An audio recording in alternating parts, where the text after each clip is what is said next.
Citizens Chat Show. It is a very good day to have you on the show. And today, joined with me with the great panelists, the senior citizens of this country, we discussed the Balaalo question, the Balaalo herdsmen in northern Uganda. Just a brief about what has happened is that the president has given an executive order for the Balaalo to leave northern Uganda. But please note that this has always been given before and it has been repeated, and we want to ask, will it be repeated again, or will the president let it go? We also discussed the return of Bobby Wine, aka Kyagulanyi, the ghetto president, and hint about the independence of Uganda and where we want to go as a country. Joined with me today is Lieutenant Major Awich Pollar, Director, External Relations, NRM Secretariat. Welcome to the show. Thank you. Was the citation correct? What did you cite the time? Retired Major. Yes. Awich Pollar. Yeah, thank you. Greeting to our viewers. And next to him is Mr. Joseph Ochieno, a UPC ideologist and political analyst. Welcome to the show. Good to have you here, and I hope you'll keep presenting this fantastic show, because I know you in many, many programs out there, and you do a fantastic job representing women. Pleasure to be here. Thank you so much, Mr. Joseph. And next to Mr. Joseph is Dr. Robert Ojambo, a senior lecturer at Kyambogo University. Welcome to the show. Yeah, thank you. Good afternoon, viewers. Well, and the famous Dr. Sarah Bireete, the ED of CCG and a woman activist. Welcome to the show, Dr. Sarah Bireete. Thank you, and good afternoon, viewers. Okay, I will start with you, retired Major Awich. Kindly give us a little bit of history of how the Balaalo ended up in northern Uganda. I thought you were giving the professor.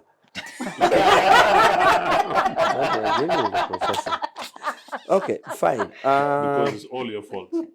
Fine. As I always say, this session we take time to share information or kind of knowledge that we have with our viewers, and I'm sure it excites our viewers when we share with them what we know.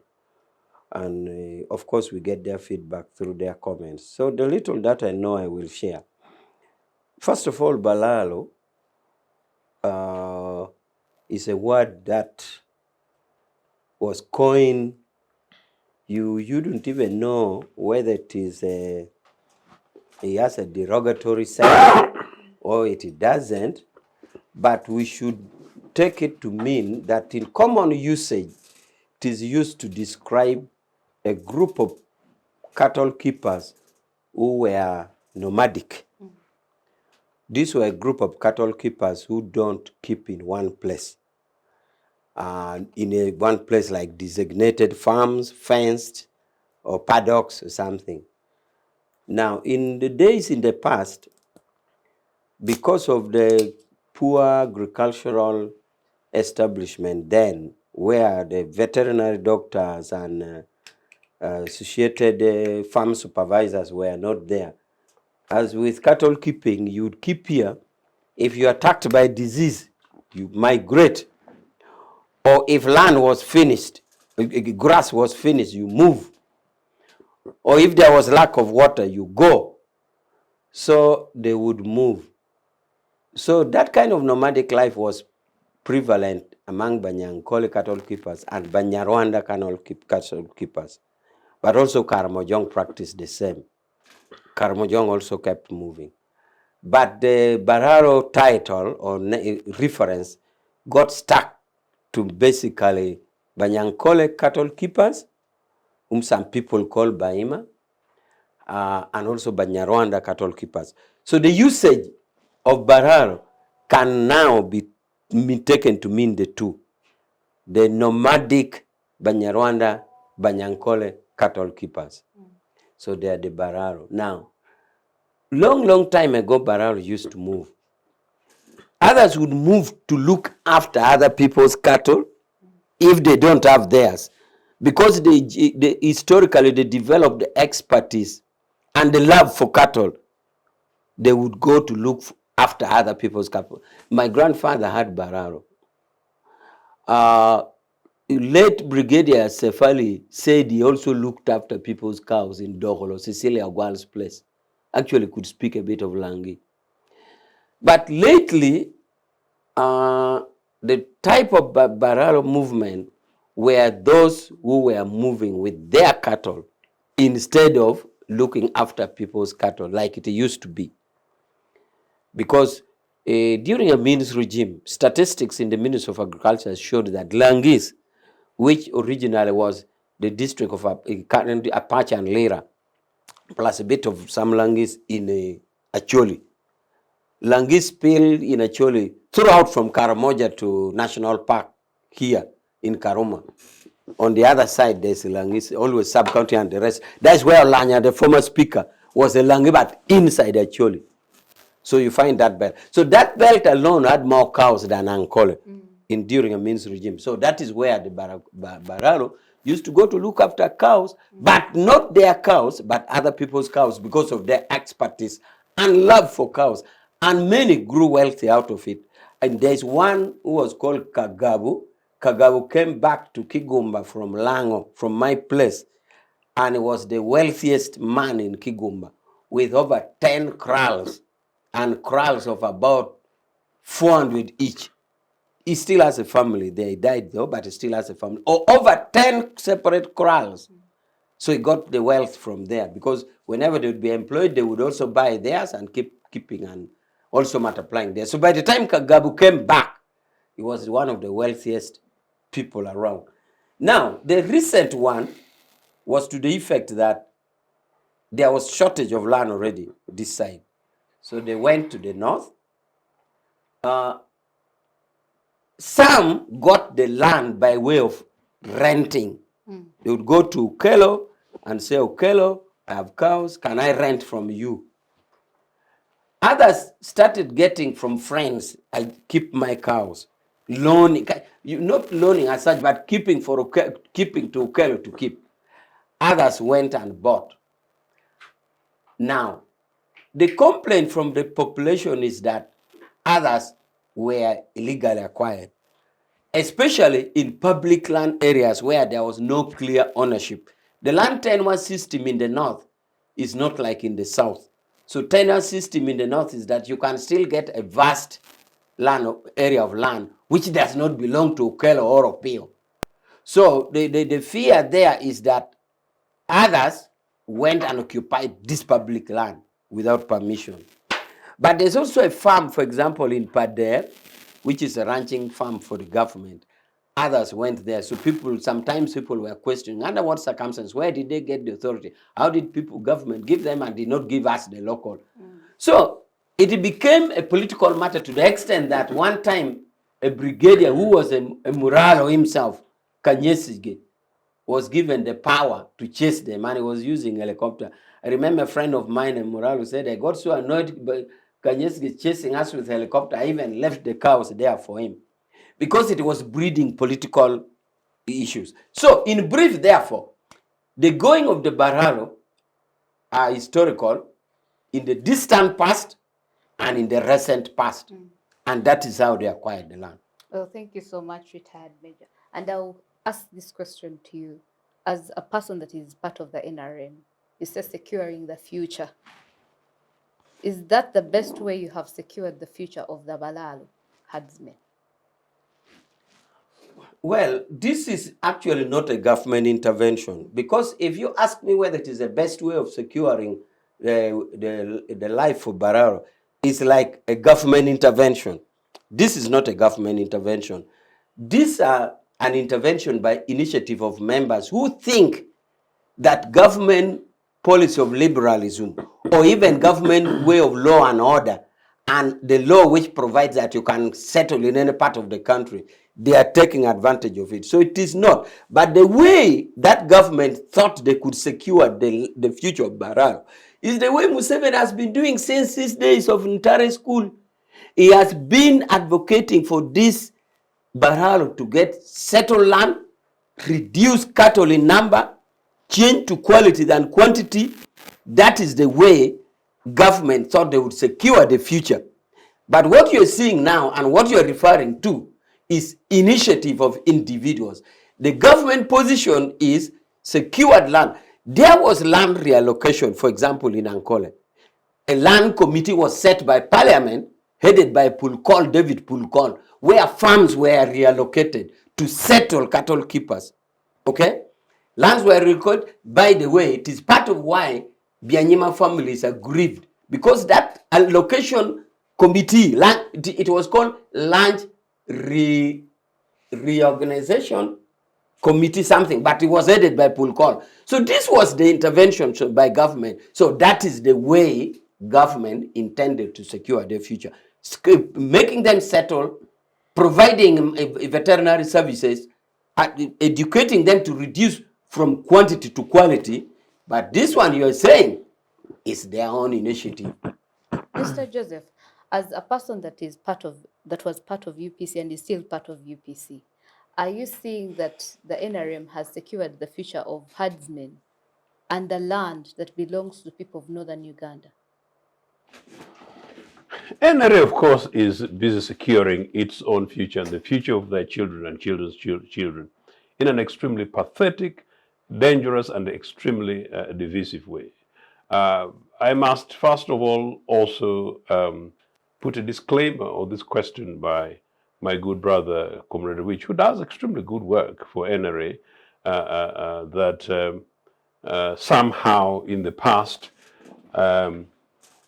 vets were not there, for particularly you young, beautiful people. Did I say that?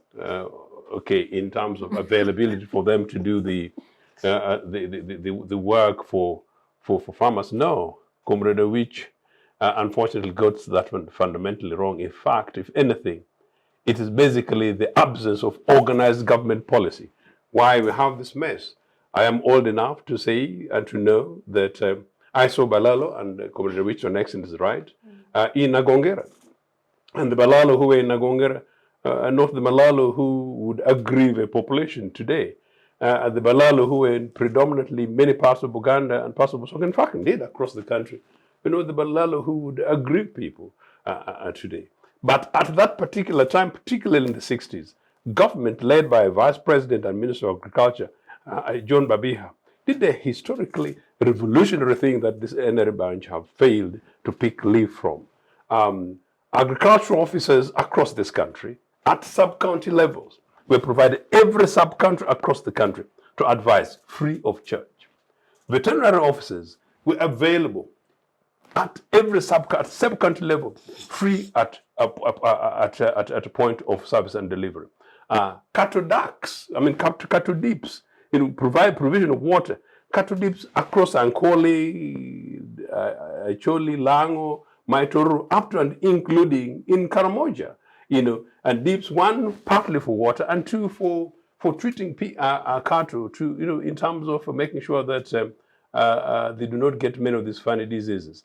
Even me, Ochieno of Nagongera, attempted to do animal farming in the recent times, and I failed partly because it was very expensive, and partly because you find these corrupted, NRM money-driven vet people who give you quarter water in terms of medicine, and there are no government regulatory framework in place to try and protect people. I came from Tororo just the other day, 2-3 days ago, and one lady also named after Ochieno, one of the people who were chased out of Luwero thanks to NRA's programs in Luwero.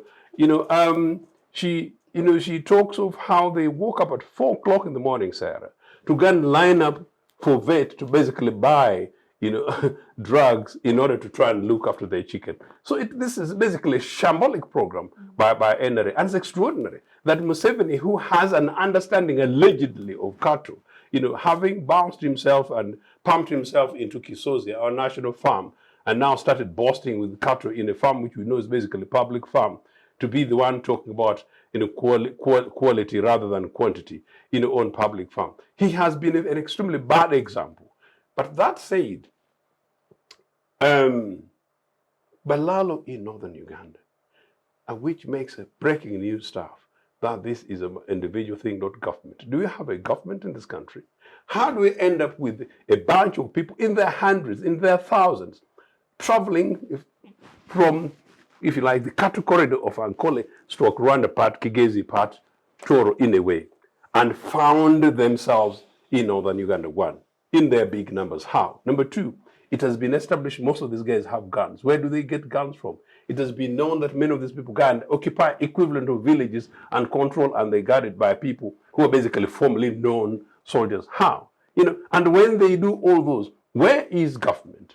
We do not have a government. We have a regime called NRA. But no, many of these things, it's not surprising why people are saying these are very deliberately coordinated thing, meaning that the Balaalo are literally taking over the Republic of Uganda in terms of our land, our natural resources, and in many cases, a very deliberate way of enabling them and empowering them to make sure that the cattle keeping that they did of those days should be a new cattle keeping thing, but one in which you cover up in the name of grazing, but you're basically controlling and looting and controlling land, whether it's in Lang and Choli, but particularly Choli and Karamoja. It's an extraordinary thing what's happening. But look, it is really the case that this is something that needs to be curbed.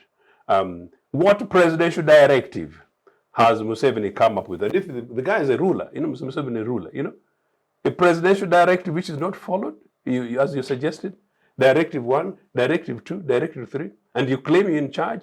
No.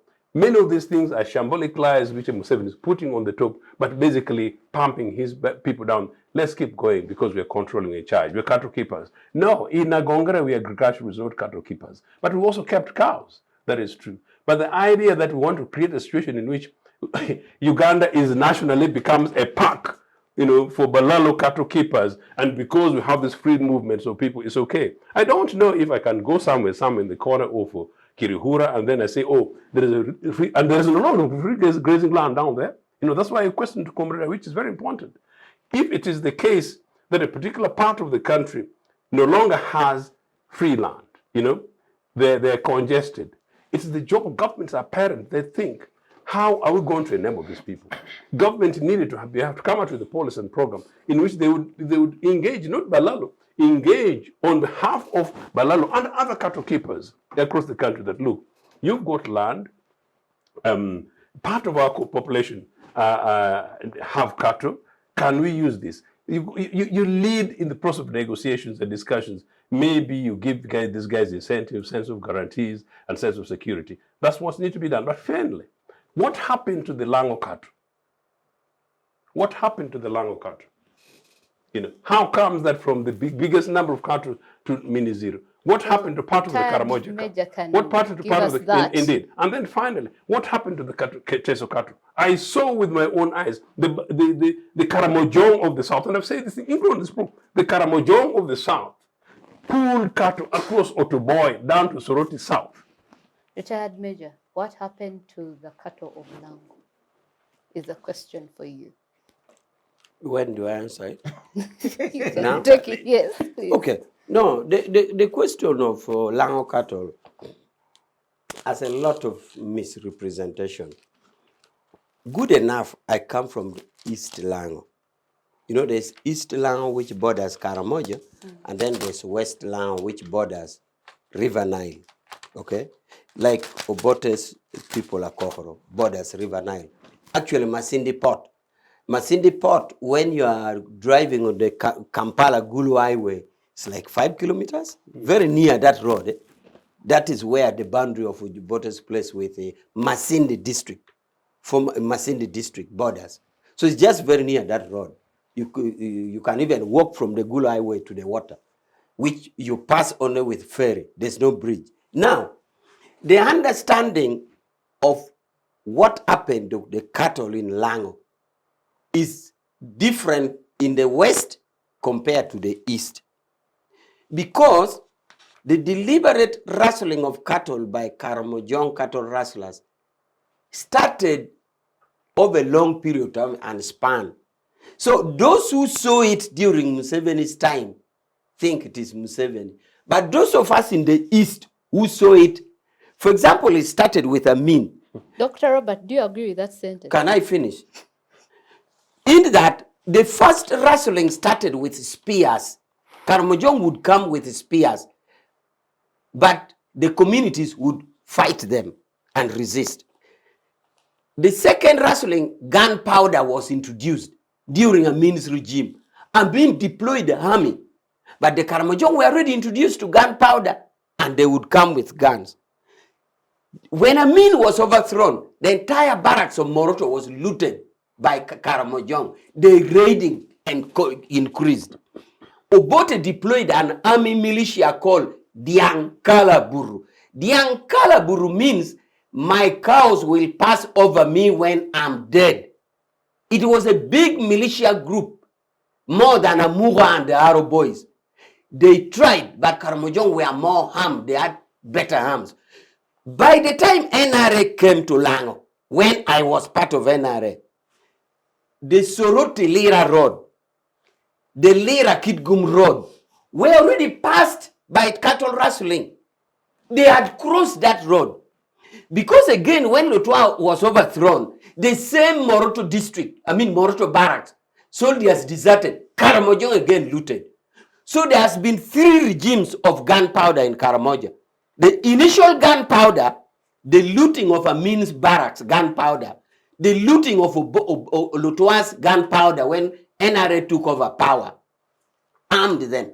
So now, by the time NRA came, our battalion, 9th Battalion, commanded by Katabaro from Shema, was the first ever to engage Karamojong cattle rustling. We were the first NRA to fight cattle rustling. So now, the cattle in Lango were raided systematically over a period of time. Now, when NRA got involved in fighting Lakwena, and the attention was in the war, Karamojong slipped in. That is why people in the West think it is Museveni. So we asked them, how about us in the East who were looted during Obote? Was it Obote looting? I am the one who raised that. Yes. I am a witness. I am a witness, and I'm prepared to bear witness formally. You don't come from there. No. Well, that's simplistic. We are Uganda People's No Congress. way. We are much more broadly nationalist. Because if you don't, then you are relying on hearsay, No. Allow me which is not admissible. No, with respect, Comrade Awich, I raise the things I raise. I am taught to defend them, and we don't rail these things lightly. We want a Uganda in which we all unite together, deal with the issues, that whatever they are as challenges, and then we build the future, we give possibilities to these young people. No, I saw with my own eyes. That is what is called Karamojong of the South. NRA looted cattle in Lango and Teso. NRA looted cattle. It's known. That's what I was trying to tell you. Led by who in the NRA? Museveni is their chief. So if you want to say that he's led it, yes, it is NRA. He's the chief of NRA. And cattle were looted. I witnessed with my own eyes when I was in Otoboy, when I was coming from Luala. Cattle, Otoboy is just north of Soroti. The Karamojong cannot be in Soroti, leading thousands upon thousands of trucks of cattle. South of Soroti is surely not Karamoja. Guys. Dr. And cattle, and the stories of cattle in rail wagons, trains, being rolled to the south, including being brought to Abuja and Kampala. This is an open, Dr. Robert, do you agree with Mr. Joseph when he says that we don't have a government in regards to the herdsmen in Balaalo herdsmen? Yeah, before I enter into that deep debate, I want us to first refocus the discussion to the Balaalo question in northern Uganda. I know while doing this, I will be able to answer your question. In everything that happens, there is always push and pull factor. So Balaalo are not in northern Uganda by mistake.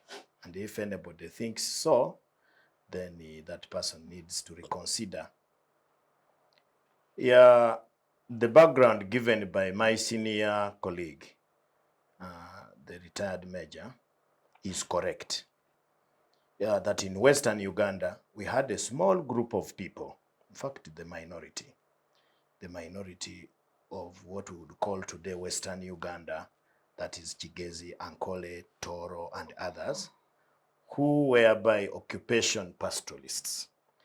A few of them from Rwanda. And those people were moving with their cattle And the land in some of those areas was communally owned.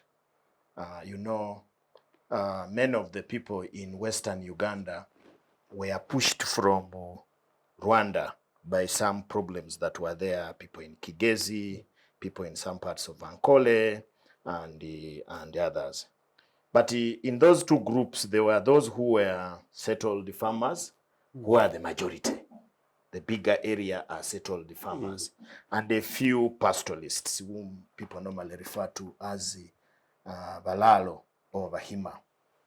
Now, at first, this was very conducive because there was public land that these people would roam in from northern Tanzania, some parts of Rwanda, and Congo, and they would move around that area without any difficulty. Later, there is conflict in Rwanda, so it forces, in 1920, the major one, many Banyarwanda to cross to Uganda, and these mainly come to work, but some come with their cattle. And therefore, the Banyarwanda pastoralists are introduced in Uganda during the colonial time in 1920s. And still land is vast, there is no much quarrel. Then come the UPC government in 1960s and later on 80s, comes up with a policy of settling these Romas, including the Karamojong in northeastern Uganda. And therefore, they created some ranch areas. Said this one should be an area where the pastoralists can roam, but later they become government ranches. But there is a confusion in the UPC. There is a group of people who said these Abanyarwanda should go back to Rwanda, and that became, in my view, the reason why NRA. In fact, NRA is built on that tradition, where there were so many people who are not being understood as Ugandans, and they are telling them to go back home. And therefore, if you look at the history of NRA, majority of the NRA high command that started fighting, majority of them are from that group of people. If you looked at them very carefully, the nomads. You will find that they were the ones in Luwero, in Hoima, in many places, who later formed the basis of NRA. Many of these other communities have just joined NRA when it was already formed. And therefore, there were serious agreements, I think, that were made. Because if you are convincing people to join you, there are certain things you promise them, that when we get power, we shall defend you. And one of them was to protect the Balaalo, or this pastoralist community. But to reverse a little bit, I agree with him. There are communities who came from Western Uganda and Rwanda, and they were preoccupied to looking after other people's cattle. And they were spread in the whole part of the country.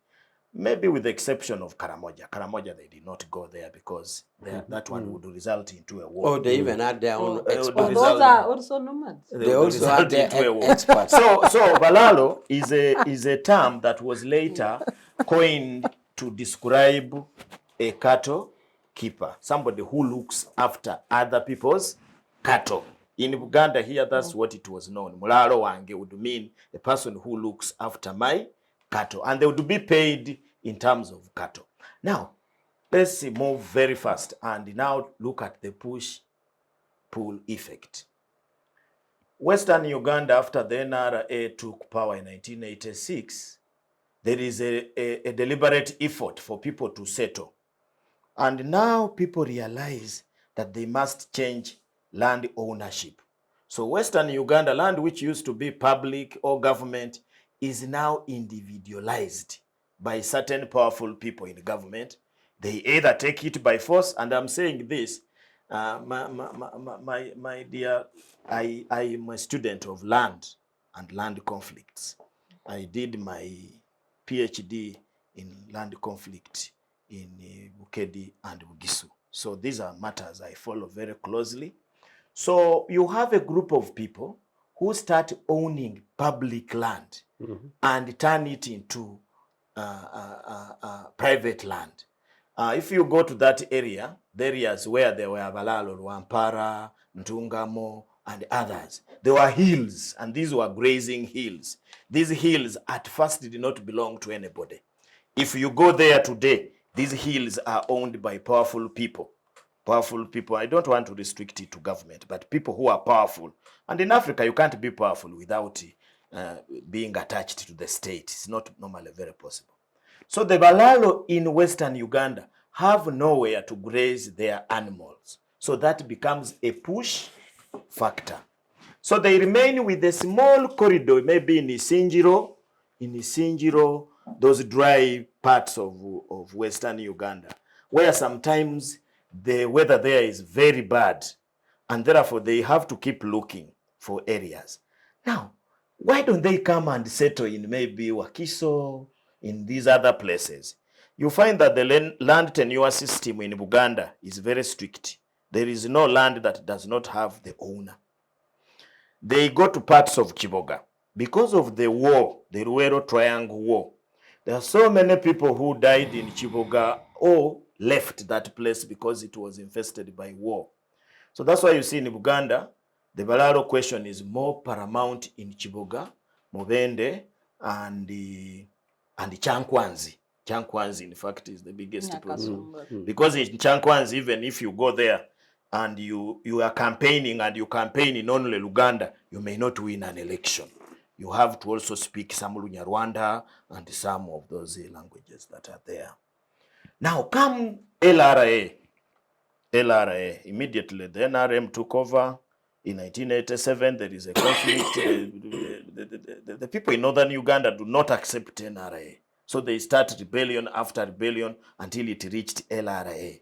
Now LRA, at the climax of it, they start what they call the camps to try and pull people out of the villages and put them in certain places. So they leave bare land, land which would look like it belongs to nobody. But this land belongs to communities. So my friends, the Balaalo, as they were roaming in Nakasongola, because in Nakasongola, if somebody went to Nakasongola, majority of the cattle keeper there are Balaalo. In fact, they go there, they range their cattle, then they sell and go and develop their home. So they crossed into northern Uganda. I will restrict myself there, not to go to Teso and these others. Now, when they reach there, there is a program in northern Uganda of Dog Pacho, Go Back Home, starts. Now, when that program begins, people start claiming, this is our land. This is our land. It belongs to this clan of Pajule, to this clan of Padibe, and so on and so forth.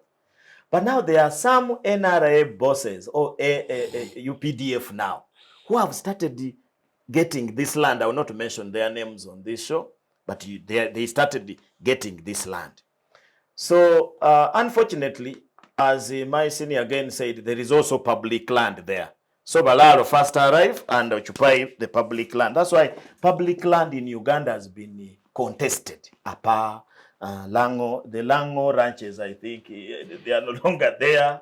They are no longer there. Maruji Ranch. They have been taken by... Maruzi has been very well negotiated by people who eat in State House. People have taken. So now government becomes entangled into a problem. And you know, in Uganda, the biggest problem we have, there is a close link between the state and government. These things are supposed to work separately. The state is permanent and is supposed to have people who are not who don't take sides. They are not partisan. They should be people who are for the interest of Uganda. Unfortunately, in Uganda, the state and the government are one thing. So you find an Ame man, and he also tells you, I'm in government. And you say, Ame man, you are supposed to be out of this. So Balaalo have relatives. Balaalo have people. So unfortunately, Balaalo find themselves in the state. They are either guarded by soldiers, they have guns, which is supposed to be a preserve of the state. They have money. They can now go and buy vast areas. So you find them in northern Uganda and they start occupying. The pull factor is that northern Uganda is a very fertile crescent. And it has, out of those 24 or 20 years of the war, had grown into a bush. So it becomes an attractive thing. Now, what the state was supposed to do, because our law says land belongs to the people, and we have 4 types of No, land it doesn't tenures say so. What did you say? Land belongs to? to the people of No. Uganda. Land belongs to? The people of Uganda. No. Doctor, Citizens. land, power belongs to the people. Land Power belongs belongs to to the the people. citizens. Land belongs to the citizens. That is the diction. What the is choice the of difference? the choice of words in the Semantics. constitution. No. Come on. The choice of, meaning that, for example, if you are an Non-citizens can't buy Chinese, you are not going to own the land. Okay, Non-citizens The can't- land belongs I want to to the agree. citizens. I want to agree. Let me replace That is why even a Let me- company which is not a Ugandan company cannot own the land. Let me Congressman thinks it's just let semantic. me No. let me replace now people with the citizens. Yes, Okay. but power you can say belongs to the people. Citizen. But I'm very sure, Major, I can give you a lot of land that is owned by non-Ugandans. Yes, but still So- the so let's position of the leave- law. That is why I tell you, Mr. Museveni and this land thing. Madam, as I finish, these interruptions of citizens and the people. Yes. I have It has a lot of evidence. It has legal meaning. I have a doctor. lot of evidence. It For has those legal who are meaning. evidence-based, these ones are lawyers. I have a lot of evidence where land belongs to non-Ugandans and they have titles. And Museveni is And they have watching. titles. Yes. So land belongs to the people. I want Citizens. to concentrate on that. So where land belongs to the people, therefore everybody should be protected. If he owns land, he should be protected to own that land. And that's why what the president is doing, he's doing what I would call a mouse trick. Mouse. The one people call in English rat. You know, mouse bites you, then it blows so that you don't feel the pain. Feeling calm. You don't feel the pain. The president has a responsibility of protecting all the people. Now he's put into a situation where he's between the Balaalo and the people he's supposed to protect. So what he does, he gives statements on the media that look like they are protecting the people of Acholi. But in reality, the Balaalo are the most protected because they have instruments of the state. They have guns. In fact, many people have complained. They are protected by, for example, if the president wanted Balaalo to leave northern Uganda today, he would just summon RDCs and they will chase those people out. Thank you, Dr. Robert. But right now, you discover that he's between the hard place and a rock. He has to defend the people, but he also has to defend his fighters. Okay, thank you so much, Dr. Robert. And I will come to you, Dr. Sarah. Do you believe the president of Uganda has power? Well, the constitution gives him power.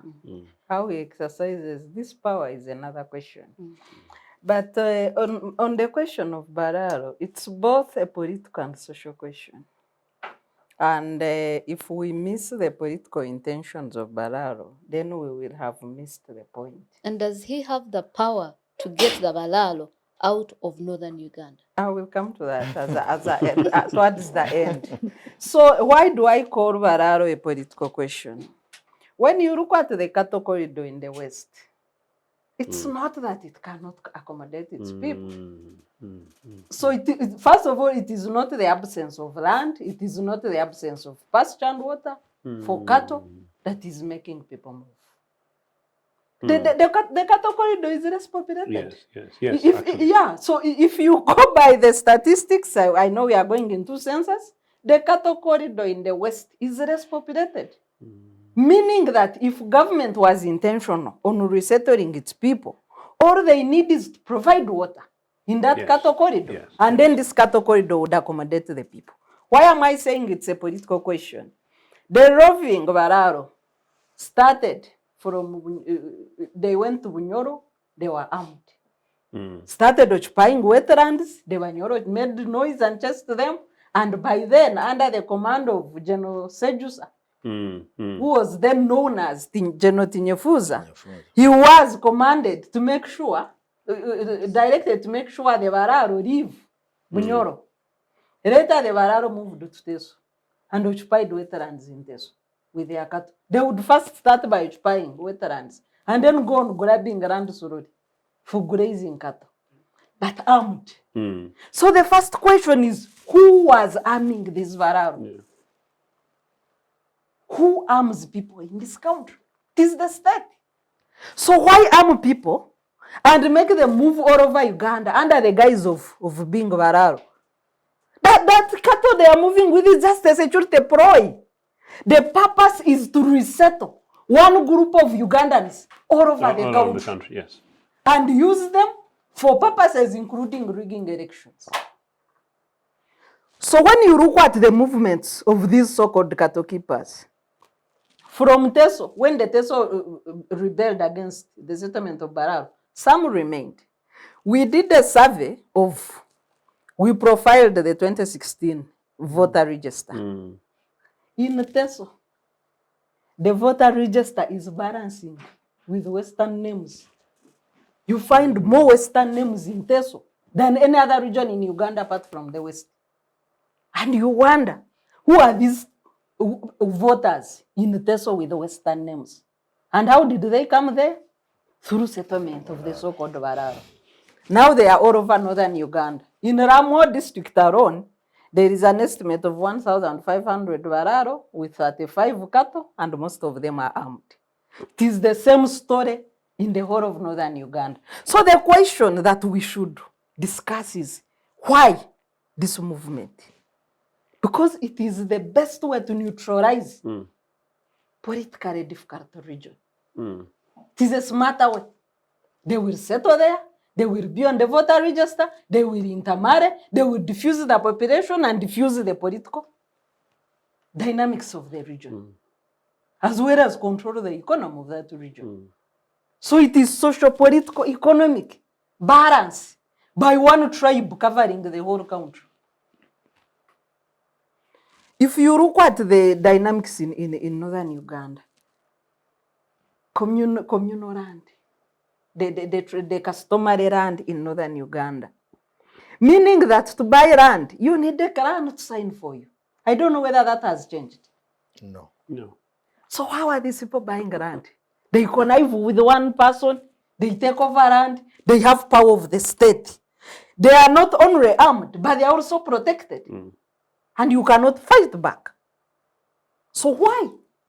If it is a social problem, why are they armed? Why are they protected? That's right. By the pillars of the state. Why? The social problem crisis they have caused, this cattle intentionally is grazed on people's crops. So you cause famine. Yeah. And because of poverty. And we know that the poverty map in Uganda, you know, the U-boats use the colors of yellow, then towards maroon and red. The poverty map, poverty is increasing in eastern and northern Uganda. These Balaalo have money. So the other question we should ask is, money from where? From where? If these are socially misplaced people looking for where to go, why do they have a lot of money with them? So they graze on your crops, famine, then they buy you out cheaply. Because you want to get away from this crisis that you cannot solve. People are armed and also protected by the army and the police. You can't fight back as a civilian. So in the end, you are forced to exit. And as you exit, they are taking over your land. So until we answer these questions of why do they move with a lot of money, first of all, why do they move? Who gives them permits? Because for animals to move from one district to another, they must have animal permits. Who gives them permits to move? Who gives them guns? Why do they carry a lot of money to go and intimidate people and buy them out of their land? And unless we connect that then with the neutralization on the voter register, we will have missed the point. Going back to your question, so does the president have capacity to solve the question? But how can he solve a question that is intended to benefit him? This is a creation of an armed government that is intended to benefit them in terms of political dynamics and political neutralization in northern Uganda. Thank you so much, Doctor. I will give this question to retired Major General. Major, who is giving the Balaalo guns? and Since the NRM and permits to move with their cattle everywhere. NRM is very clear on securing people's future. NDP3 is telling us peace and security. Who is giving the Balaalo guns? Okay, but I would want to say this and move on, that the debate on Lango cattle didn't end. I am requesting that with my Congress brother, we have one longer time here to discuss it. Okay, sir. And I can assure you, I'm not discussing from hearsay. Nor am I. No, you are, because you No. don't come from there. No, that is, And with respect, that is simplistic. You create a fictitious situation. If you don't mind, just if you mind. I mind, because you're going to take all the time. No, I can give Even you my, if you I can say give you 1 my next minute, 1 you minute. will say No, I 10 can give you minutes. my next 1 minute. No, I think for these programs, if we confine our debates on the authority on the basis of where we come from, then would undermine his academia. No, I think let's do these things on a matter of evidence. I told you that I witnessed with my own eyes what happened in Ochieno. And at my level, politically, I cannot say that, no, I cannot discuss the Ankolic question simply because I don't come from the West. I happen to know some of these issues as well, if not, in many cases, better than many of those people. But So can you be brief? No, please do, carry on. Yeah. You see, to that extent, that's why I was worried and guarded that sometimes when you debate, you create a fictitious situation. For example, creating a fictitious situation that I was in a Tuboy. I saw it myself, when you have actually never been there. And because now we can't prove whether or not you were in a Tuboy, at that time, you wanted listeners to believe you were in a Tuboy. But just what like I'm saying Museveni, who is, claims the elections rigged, but it takes but 40 years, I can and you say can't provide evidence, and you're a that lawyer. the cows that we recovered in a place called Kalan, I repeat, the first NRA to engage Karamojong. Kalan is a place where Professor Gwengalatigu comes from. It's a big Catholic establishment, hospitals, schools, and all that. These cows were raided from Gulu because we had to wait like 2 weeks for the owners to come and reclaim. Raided by who? By Karamojong.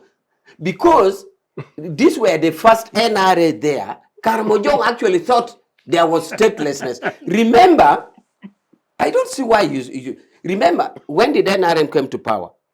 86. Date? 26 January. 26. Now, 25th. 25th now. Yes. NRA advancing to the place I'm telling you took like 4 months. Why? Because the advance was on foot. So you are talking of 4 months of no government in the north. This is the point I'm saying. 4 months, because from the takeover of power, the entire north now had no government. Because NRA was moving foot by foot. In fact, we had, in Maram roads, we had a machine of mine sweeping. You had to smell the mine, list any army lorry which would come and land, step on the mine. So advancing to the north took months.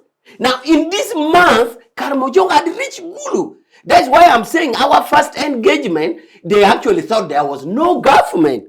To their surprise, they found NRA. Because the gap of takeover of Kampala and NR reaching there was like 4 months. So there was no government then. Now, meaning that this coverage already, you can imagine by the time NRA reached, Karamojong had reached Gulu. Okay? And by the way, for your information, understand this. The Karamojong cattle rustling we are talking about, they move like a brigade of soldiers. If Karamoja was in Kampala here, they would move in a single line up to, say, Lukaya, in single file like the army. Now from Lukaya, they would extend and come eastwards, taking every cow they get on. That is how they move. That is why if they meet the army, it's a real fight, because it's a brigade of armed people. It's not theft that they come and steal and run away. No, an entire brigade walking from here past Wakiso up to Lukaya and extending in extended file line now with guns coming all the way. Now, that is when we met in Gulu. So the whole thing was in Acholi and in Lango. But Major, let me ask you a simple question. I really tend to accept what you are saying. You accept And it it's fully. very true. When NRA took power, if Uganda see the animal census that was done immediately once people settled, Teso had the biggest number of cattle in Uganda. Yeah. You just earlier told us that before that, Lango, Eastern Lango, had the biggest number of cattle in Uganda. And looking at your analogies, that all this cattle in Lango was taken by Karamojongs, cattle in Acholi was taken by Karamojongs, cattle in Teso was taken by Karamojong. So how come Karamoja does not have the highest number of cattle? That question is very simple. Turkana was also raiding them. Turkana was also raiding them. For record purposes, let me tell you, there was even a joint program. There was even a joint program between government of Uganda and Kenya to disarm the Turkana who were invading Uganda. It was, yes, the Pokot. Now you're answering. Now you're answering. So it was a counter raid. Recently, I was in Denmark and we were engaging this. And we found that the number of cattle among the Pokot is also very small. Yes, they. So you have moved the question. But anyway, it is on record that government of Uganda had a joint operation system to stop the raid from Kenya inside Uganda to the Karamoja. Yes, that one is on record. Only three. Yes. So maybe, yes, so it was there. Not Now to go into this raid thing because it is derailing our debate. Because we the want truth to is agree coming with out. you. We want to agree with you. Thank you so much. That Karamojongs are the ones who raided this. Where are the guns coming from? Can I finish this to settle this matter? That one, maybe you need to call us another time and we come with the statistics. The animal population. Animal population and the raid evidence. Because there is a very big problem. Even in Kenya, they are asking about the same question. And the answer has been that these raids must be at a higher level. Organized. And where our cattle may find itself in other countries, in Saudi Arabia, in other places, and so many other places. But with the knowledge of the powers that be, you cannot export animals without government knowledge. They will not allow you fair. By government, so we go back to that now God has conspiracy theory. It will continue because even if we finally find out that it is not in Saudi Arabia, somebody will say it went to heaven. Okay, that's the issue is where they. Where are the guns coming from? The I told you the gunpowder question came in three phases. One, Karamojong had started using gunpowder. By the way, if you look at the Balaalo. Right for now. the Balaalo. Why are the Balaalo armed? Okay, I had actually put here. Where are they coming from? I had actually put here about the armament. Yes. I had put here about the armament. Now, you see, the armament question is an evidential factor. First of all, you need to be ascertained that indeed a group of so and so Balaalo in this village were found with guns. Otherwise, we may shout it without evidence. Two, if they were found with guns, which I have no evidence, because it is here, it is easy for us to make claim here. And when you check that where were these ones found with guns, somebody tells you, I heard in the other village. General. I heard the other village. I heard the other village. Major, yes. Do you believe what you see on TV? Do you believe what you see on TV? Yes, I've not seen this one. I have seen a situation where they are recording a live, a news thing, and they give a caption of Balaalo carrying guns. I've not seen it. Anyhow, now the question where they get guns, if you have seen it, I've not seen it then. By the way, let me tell you this. The question of land knows no race, knows no politics. I come from the north, and there's nowhere where I would give a deceptive explanation. Let me tell you this. In CA, there was a divide between NRM and other parties on all issues. But on land, even Cecilia Ogwala and Sam Kutesa would go and sit somewhere. Meaning that land is a material interest which has no political connotation. And that is why land issue was handled in the sea in a way that it was never resolved, because the material interest cuts across everybody. So it would not make any sense for me, a director in the movement, to explain a land matter wrongly. Never, it doesn't. Even my consciousness cannot, because it's a materiality. Okay? That is why the CA question never resolve land, because even when you tell the movement people to do this, pass this resolution, when the person has land, at coffee will go and take with the opposition who is a landowner, and they will be. So it needs, not only does it need, but it's automatic honesty. So therefore, what I'm telling you is what I know. It is automatic honesty, because it affects the materiality interest. And that's what happened in CA. And that's why the land thing was never resolved effectively. They pushed it to Parliament, that Parliament shall enact laws. And when it went to Parliament, it also meandered around and about and within and among and generally and not particularly. So the armaments, if it is, people are shrewd. Other people can have illegal guns. There's a lot of illegal guns in circulation. At one time, government wanted to register guns for effective monitoring. And failed. Others can have fraudulent relatives in the army, but that is not the government position. Government, some people can have. So your guess on how they get guns is as good as my guess. Through illegality, through all illegality, actually. I do not see, because the law allows us to have guns, licensed guns, and with particular type prescribed by law. I do not see them with this permission of gun ownership as by law. So therefore, the ownership of any gun, if any, is through illegality. Either illegal guns sold and bought, or through indisciplined army officer relatives, or otherwise. So that is the answer to guns that you could have. But that is not to say government has deliberately armed you. That would be speculation. Could you just help me? Is there any circumstance under which, under this NRA regime, it would be suggested that there are 3, 4, 5 people known to be with guns in somewhere in Kamwacha village, adjacent to Kampala city of Kololo, and it would be dismissed as the guess is as good as mine? In a lawful country with the president? Comrade, that sort of is what you're trying to suggest.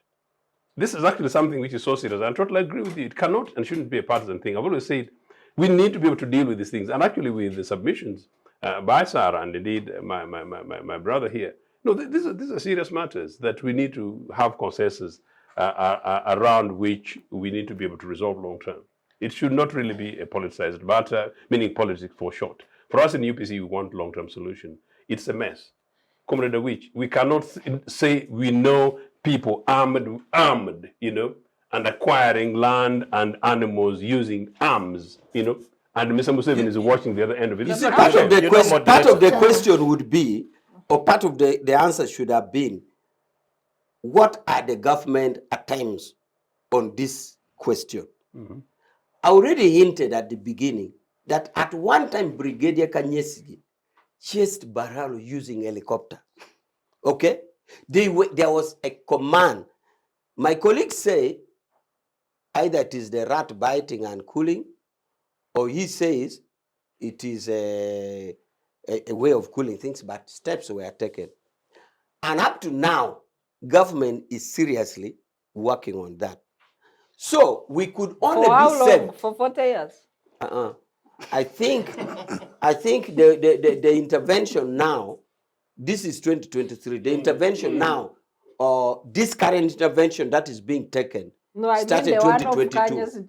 Moderator, you know these people are bombarding the retired major with the questions. And I can see him in a lot of difficulty.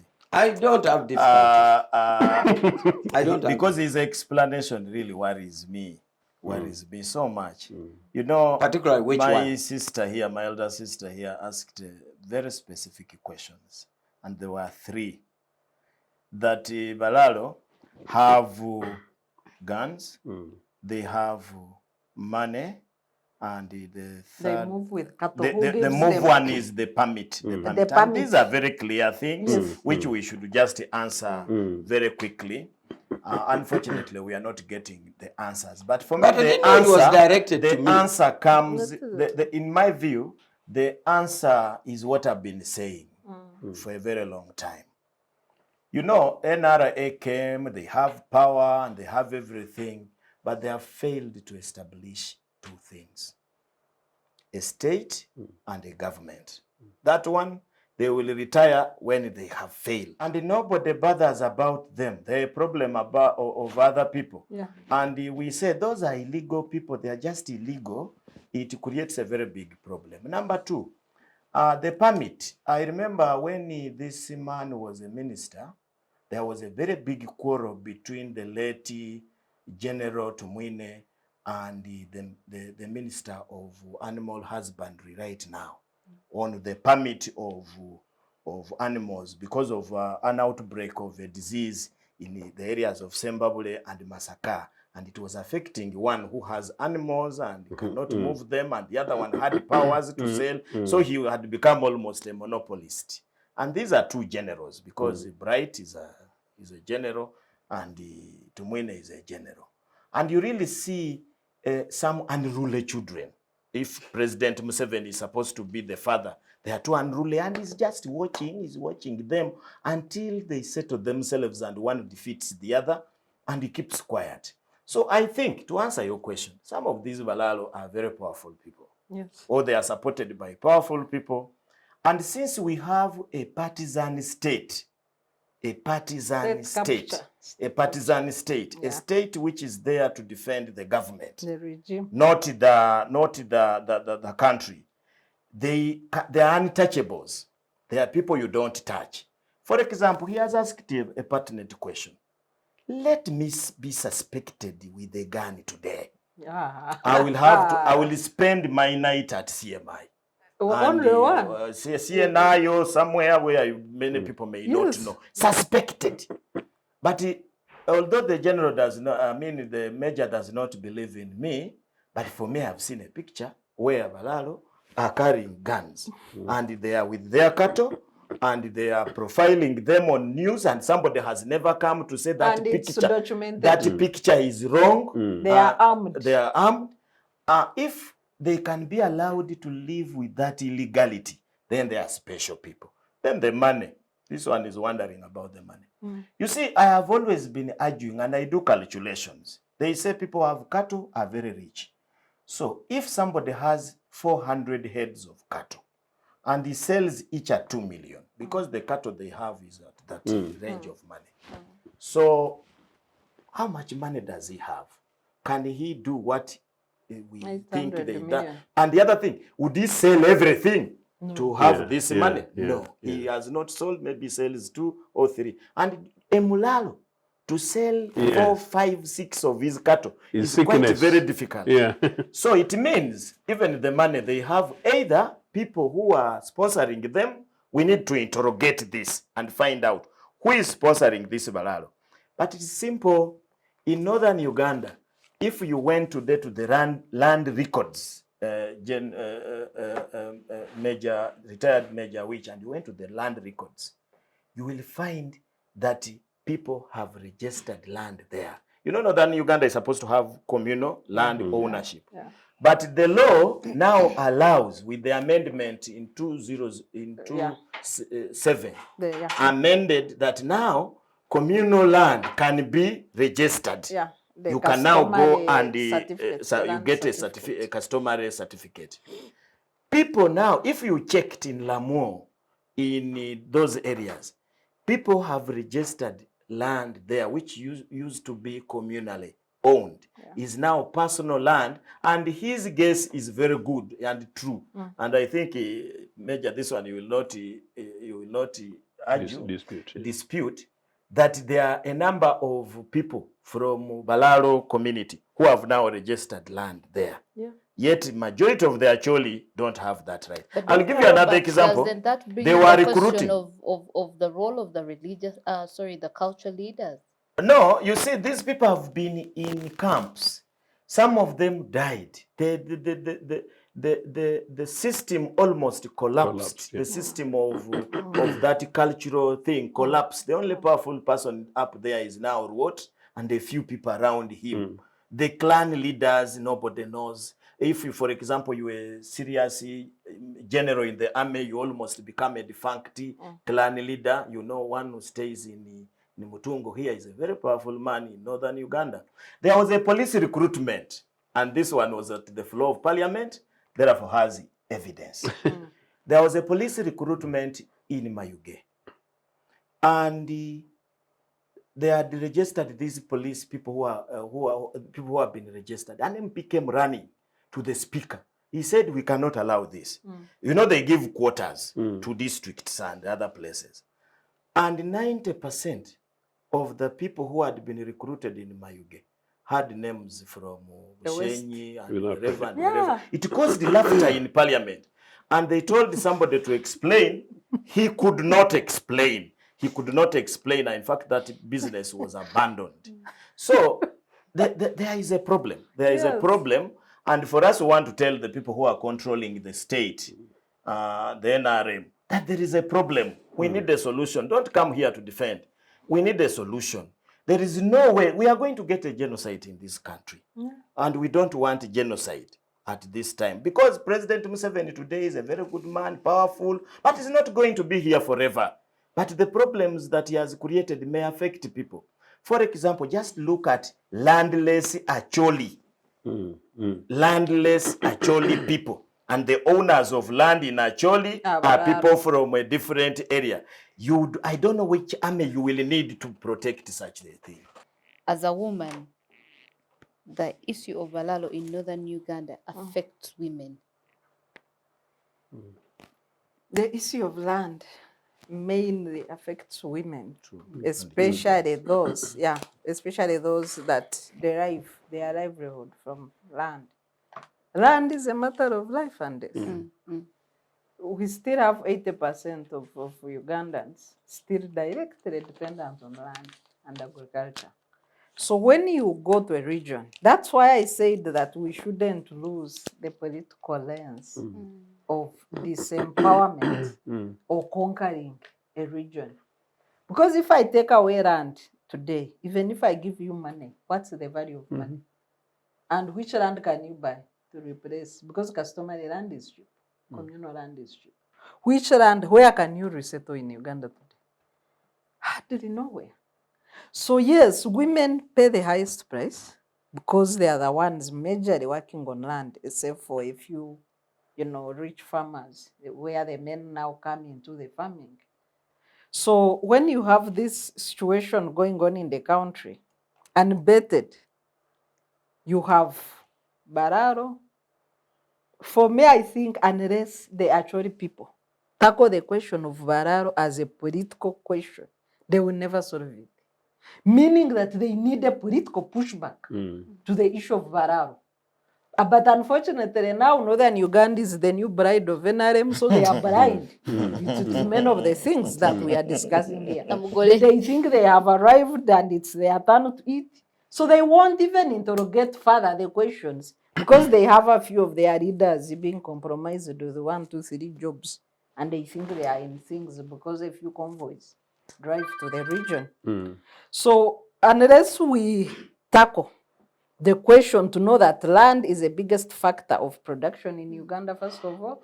So once it is taken away, that community is disempowered. The second aspect is food. What is the target in the complaints? Documented before Parliament.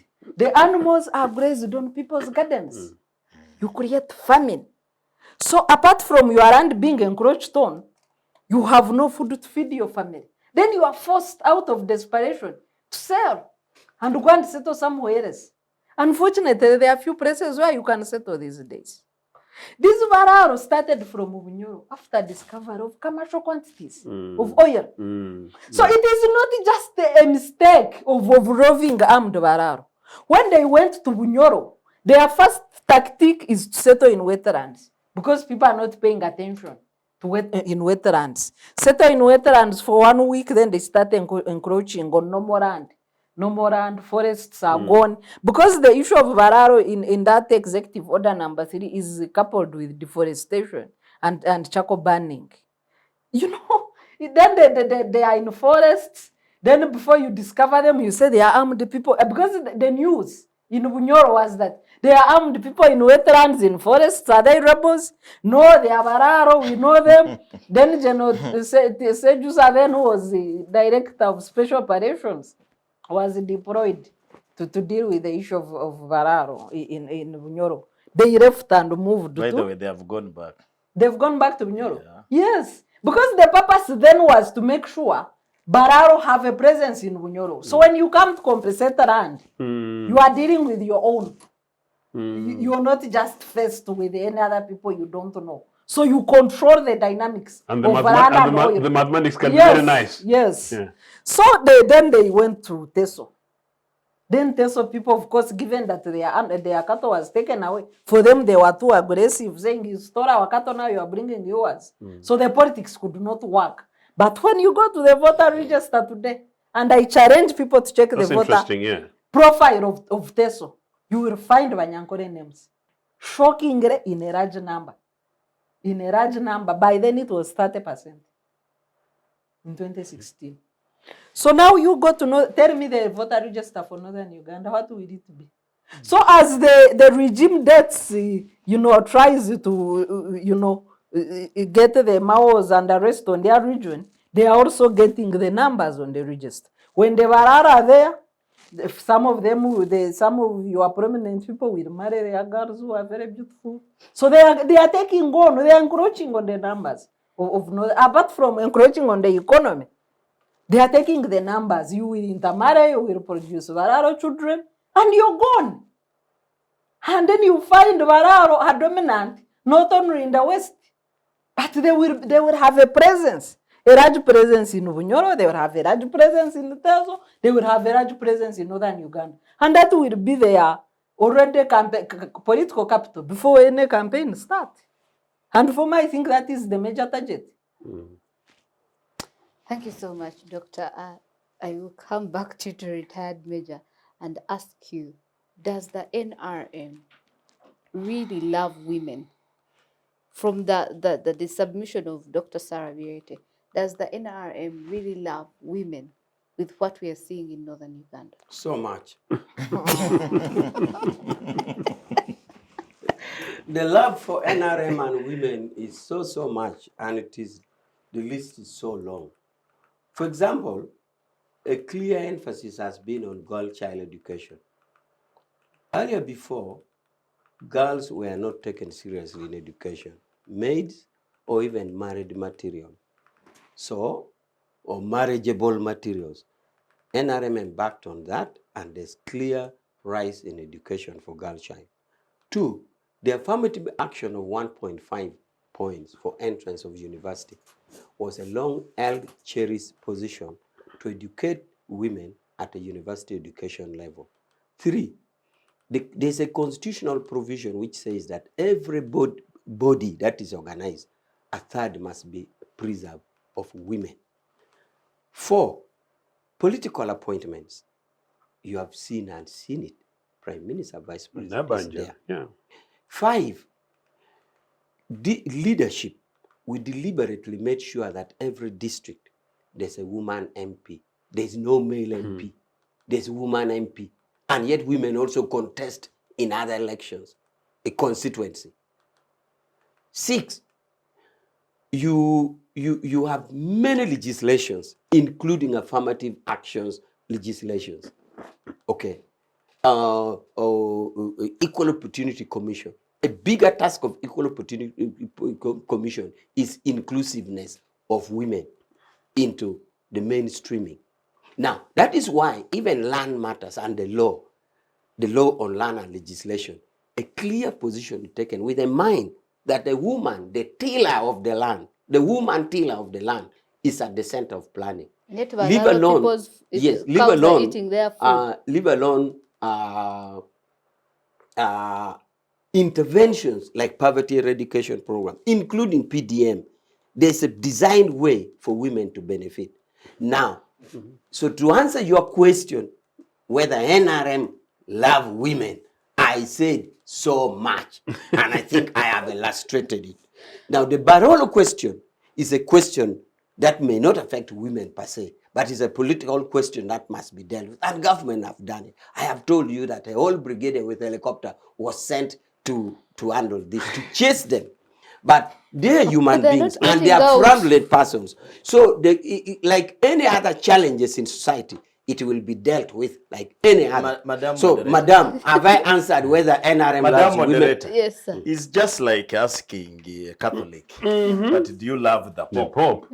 He can talk about the Pope the whole day.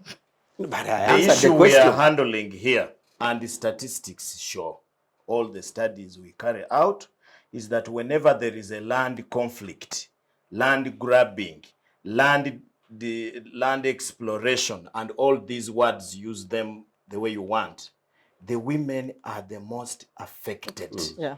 Because majority of our women in Uganda, with all those affirmative action, are still dependent on the land, and they are the feeders of the family. They are the ones who feed most of the family here. The food we eat in Kampala here, 80% of it is produced by women. So when you distort any land tenure system or relationship, you have affected them dangerously.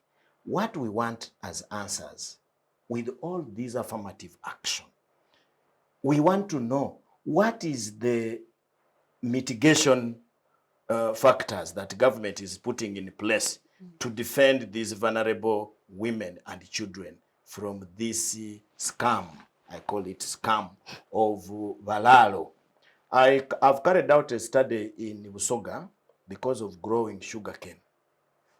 The women have been disposed of their land because if people go and agree over a drinking place and the land is rented to a sugarcane grower. The woman who has been using the land does not know, only to see a tractor coming to dig and so on. So I'm seeing northern Uganda. Northern Uganda, you have seen now factories are going there, sugarcane factories, you know this famous one, which gets a lot of money in every budget, but they have failed to put in even one chimney or there to produce sugar. So many others are coming. When you go, these bureaucrats in Kampala now have bought land in, not in acres, in square miles in that place. Who is being disposed? The women. So what is there to be given? When these people are fighting, because sometimes there are these village fights we don't see even on TV. People fighting, group fighting, Balaalo and this and this and this. I know security has profiled them, but they are not interested. Who are affected most? The women. So in my view, I don't think we need to come here and explain what government has done to empower women. That is in public knowledge. Whether it has worked or not, that's another matter. But on this issue of land and Balaalo, what can be done? For me, I think the state needs just to be in charge. When the state reads a directive by the president, what have they done? What has Uganda police done? What has because these days UPDF and Uganda police, they're almost the same. What have they done? Can they go and remove these people that have been chasing away ADF rebels from northern Uganda and say, excuse me, Balaalo, you are not supposed to be here. Please go back. Why should we just be seeing pronouncements over time and yet the effects are there?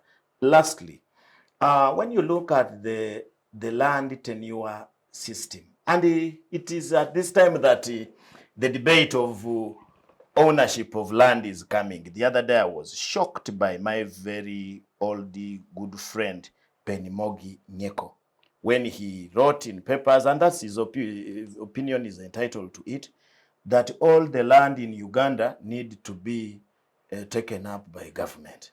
And that is his advice as chairman, acting chairman. I think he wants the acting to be removed so that it becomes a land commission.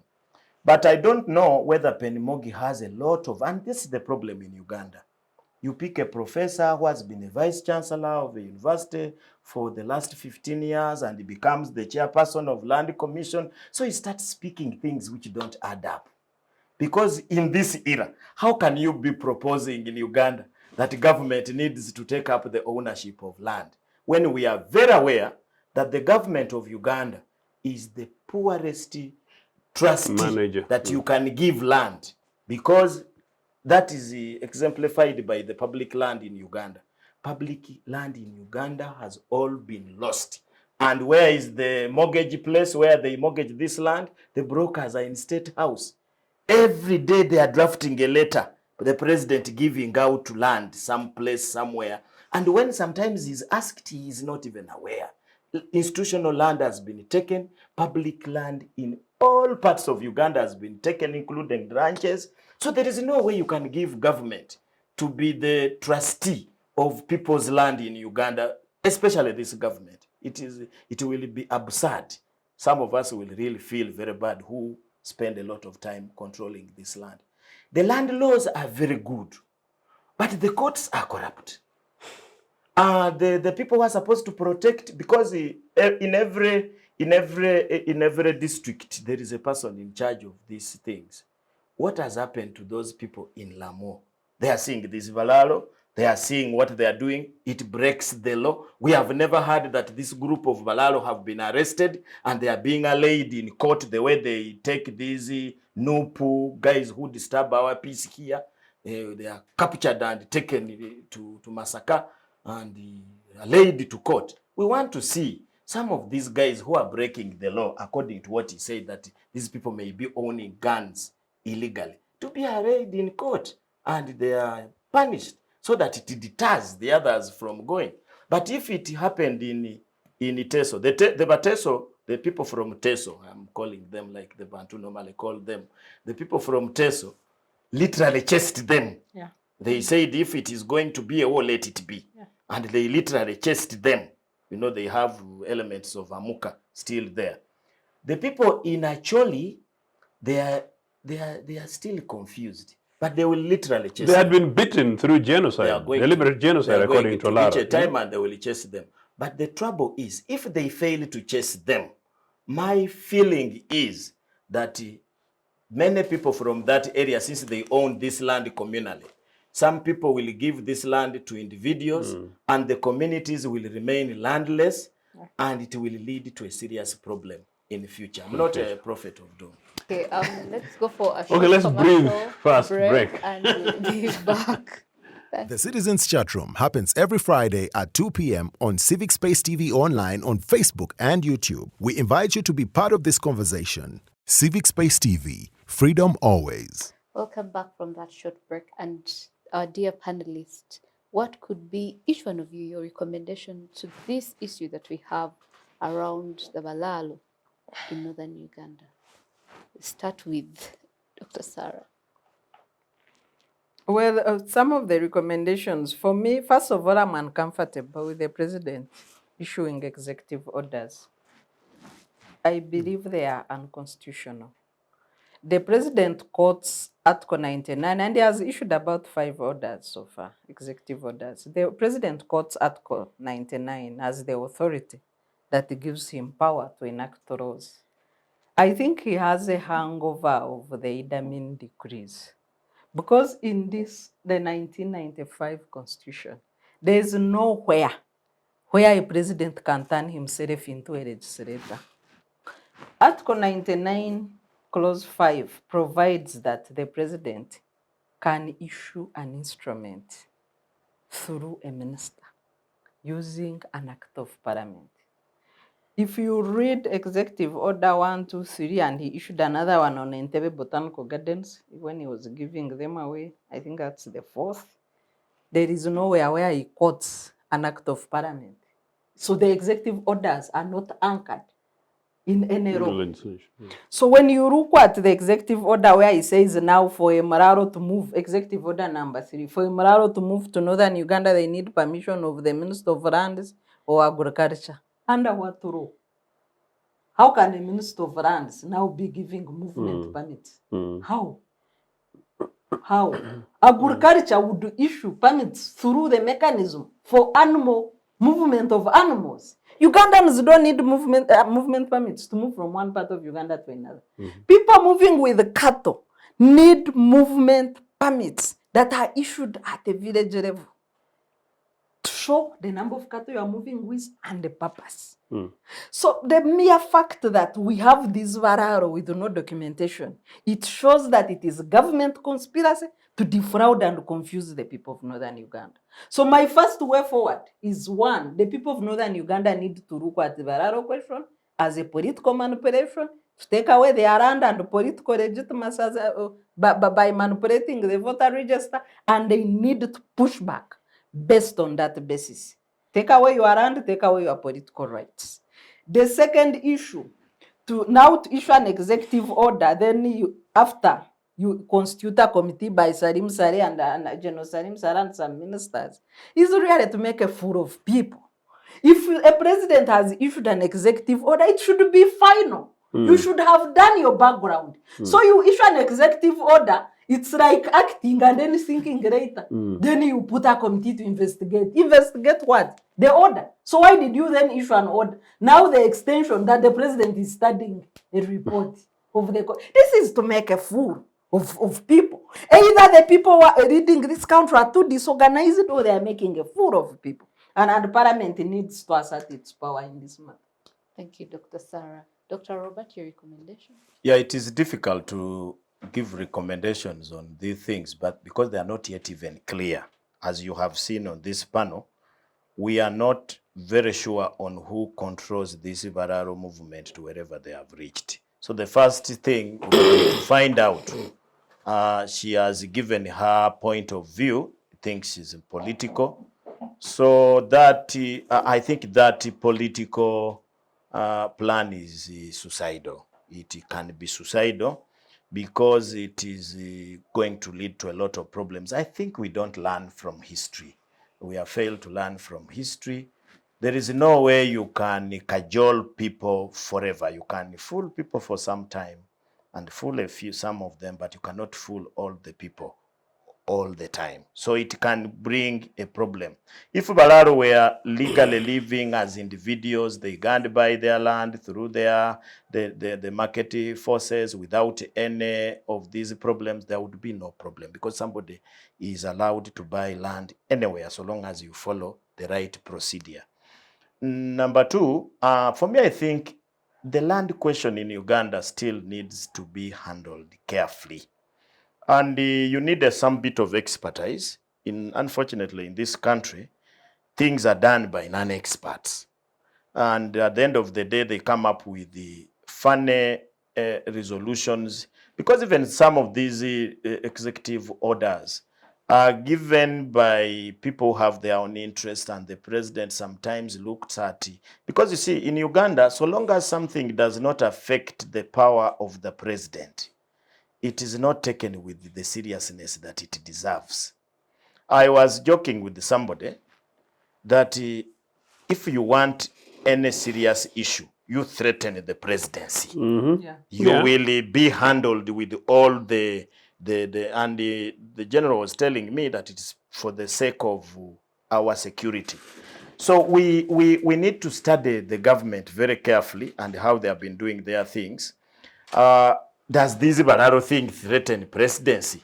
If you follow her analogy and believe in it, it facilitates. So it can only be promoted. But I think that is dangerous. We need to think about the state of Uganda. The reason why American right now has what people would call a weak president, but is moving, because you can't compare Biden with the other presidents of the United States of America. They were felt, they would be giving statements everywhere. Biden these days, you have to remind people that he's still the president of the United States. Many of my students sometimes don't know who is the president of the United States. But why has America survived? America survived because of a state. Yeah. The state is strong. I've always given this example that when Trump, my very good friend, was asked whether he will leave power, he said he's going nowhere. And they asked a state controller that the way Trump is talking, will he really leave power? And the state controller said, wait for that day.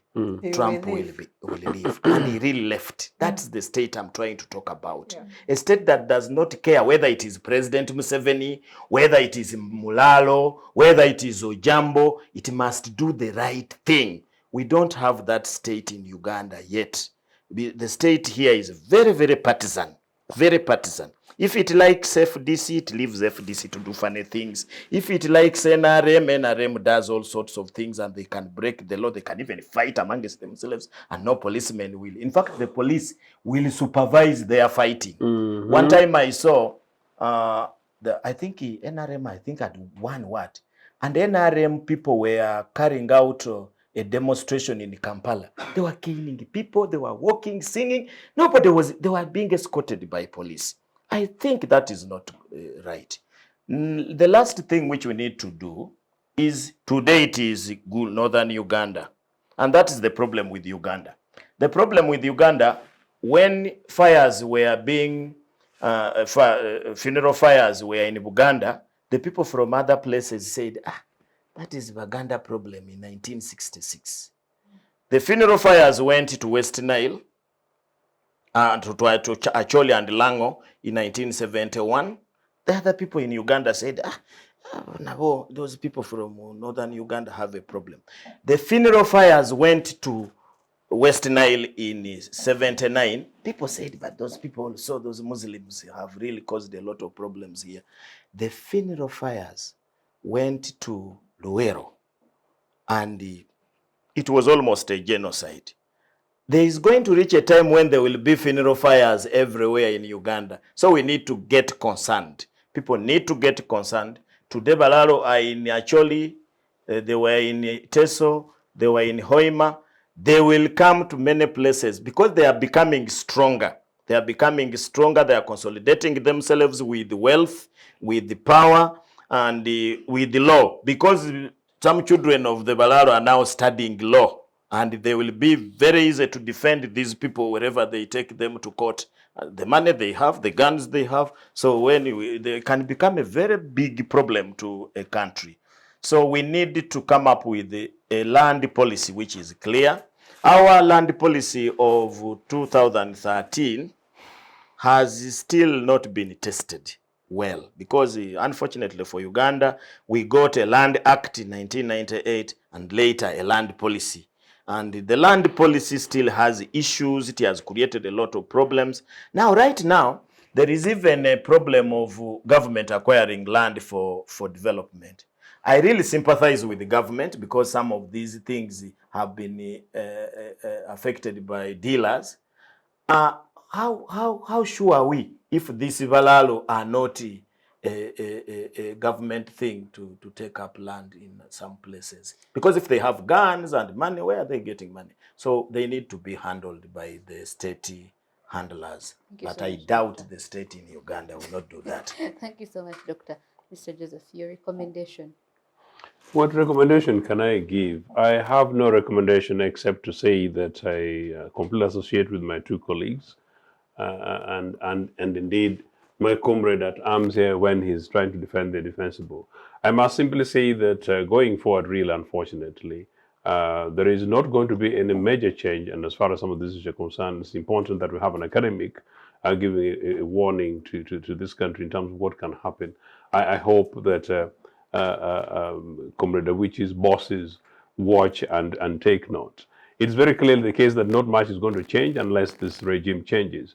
The Balaalo are part of an established, the Balaalo in this format, as nuanced and as suggested, the part of an established thing that Mr. Museveni coined from post-Ntare, but definitely 78, 79, pulled many of these people from refugee camps and turned them into war machines against the state and the Republic of Uganda, perfected the art, which is some of the suggestion that it was the then government that pushed many of these people away. So it's a detailed thing. We all know the facts. It's neither here nor there. The truth is that we know the genuine truth. The Musevenis have got their narrative. I'm not quite sure whether that's necessarily helpful. One thing, though, is clear, that how is it the case that the Balaalo can be guided into northern Uganda and the Karamojong continue to be a coin in a particular corner? Why is it the case that we don't also create a corridor for the Karamojong to go and graze in a particular part of cattle corridor in Ankole? Why don't you create a space for the Karamojong to go ahead and graze in a particular corner of the other end of Atiak and say it's okay because Because let everybody move. let everybody move and to be able to do so. If anything, the export of Karamojong we get are girl children in the street of Kampala. And what cheek can we talk about?